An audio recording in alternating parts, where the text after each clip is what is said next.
Welcome back to the channel. Today is going to be a short one. I'm going to be discussing volatility in my performance in the last week as I'm going to a festival, and therefore I'm going to be recording this whilst the stock market is still open. So lately I've been getting a lot of, I suppose, nice comments that have been sympathetic towards the state of my portfolio. In clearer terms, my portfolio has dropped a significant sum of money in a very recent few weeks. In fact, in the last week, I believe I'm down 11%, which we'll show later on. So obviously, a lot of people can be a little bit concerned about this. And I think, really, you shouldn't be. I mean, sure, you should have placed yourself in a better position so that you were not going to be able to fall this level of money in the first place. I mean, rule 1 of investing is don't lose money, and rule 2 is don't forget rule number 1, obviously. However, I don't follow rules, so clearly I've lost money.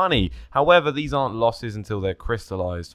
The issue is here that if we look at my 5-day performance here, I'm down about 11%. Now that's okay, but overall in my portfolio, I'm down about nearly 58%, the equivalent of nearly 20 grand. Now this is a large figure, especially for someone my age, someone that's only been in the working world for about 3 years at this point. So obviously I've not had that much time to accumulate wealth or build a higher salary. So therefore, a lot of people that would be or might imagine themselves in my position, they might be concerned as to this. Whereas in reality, my position is very secure. My portfolio is only investing money that I can afford to lose. I could have this portfolio completely wipe out. I mean, it would be a shame. I would like to, and I hope that I will learn a lot of lessons from it if it does wipe out, but I do think over the longer term it will come back through.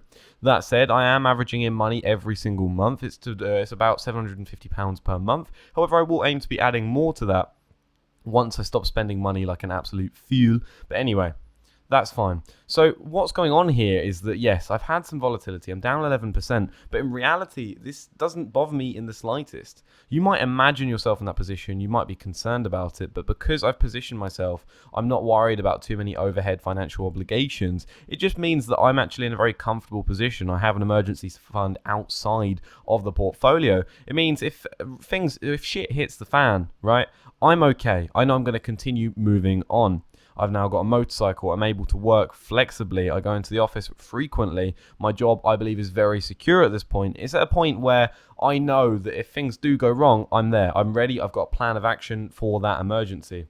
So the portfolio is down, let's say 60%. And I think over the longer term, it will come back through. Some of you are going, well, why don't you just sell Boohoo and give up, right? Why don't you just change your strategy? There's so many other stocks on a discount at the moment. And I'm not going to just change my strategy at the moment because this is the time where you can really test it. This period of time, this next 5-10 years will be the proof. If this works and if my strategy is correct, then we'll see it reflect in my results over the next 5 to 10 years. It may not, but I'm very confident it will be. And I believe that if I'm going to stick with a strategy, I'm going to see it through to the end and make sure that it's clearly defined. And you might go, well, that's a gambler's fallacy. And fucking what? So what? Everyone has their own choice of what they want to do in the stock market. Whether someone's gambling or not is up to them. I don't personally believe I'm gambling because I've done a lot of research. I've done the work. I know exactly what companies I hold and why I hold them. But in your mind, if that doesn't matter, like it shouldn't matter to you, only your investment should matter to you. That said, my portfolio is down. I've not got much to talk about this week, so have a fantastic day.